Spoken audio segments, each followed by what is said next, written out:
মহুয়া মৈত্রের দাবি তৃণমূল না করলে সে বাঙালি নয়। মমতার ধর্ণা মঞ্চে তৃণমূল সাংসদের মন্তব্যে জোর বিতর্ক, আর এ নিয়ে সুর চড়িয়েছে বিজেপি। তৃণমূলের সাথে নয়, সে কিন্তু বাঙালি নয়, তার বাঙালিতে থাকারই অধিকার নেই। এ কি বলছেন কৃষ্ণনগরের সাংসদ? তৃণমূল না করলে, অর্থাৎ তাদের চুরি জুচ্চুরির সঙ্গ না দিলে বাঙালি হওয়া যাবে না। ঠিক কি বলেছেন মহুয়া মৈত্র, শুনুন। সবাইকে বলছি, যে এখন আজকে তৃণমূলের সাথে নয়, সে কিন্তু বাঙালি নয়, তার বাঙালিতে থাকারই অধিকার নেই। কারণ এই লড়াইটা মমতাদি বাংলার মানুষের জন্য লড়ছে।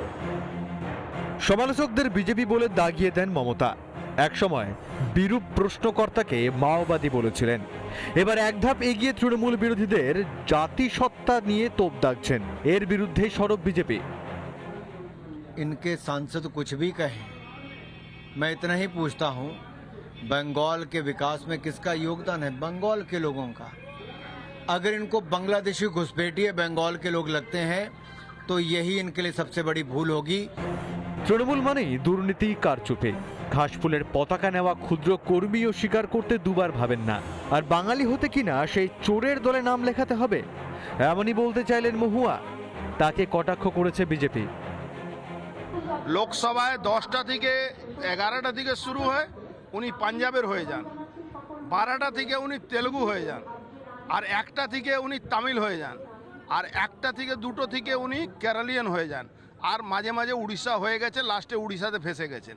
তো উনি এইসব কথা বলবেন, উনি ঠিক করবেন বাংলার বাঙালিকে। তাহলে বাংলার বাঙালিদের দুর্ভাগ্য কি এর মতন লোক এই কথাটা বলছে। মহুয়া মৈত্র বাংলায় জন্মাননি, বিয়ে করেছেন উড়িষ্যার ব্যক্তিকে। অথচ এ বাংলায় কোটি কোটি বাঙালি বিজেপি কর্মী সমর্থক আছে। এরা কি কেউ বাঙালি নয়? বাঙালি হতে গেলে এখন তৃণমূলের দলদাস হতে হবে। কে বাঙালি আর কে নয় তা এখন তৃণমূলের এই সাংসদদের থেকে জানতে হবে। রিপাবলিক বাংলা।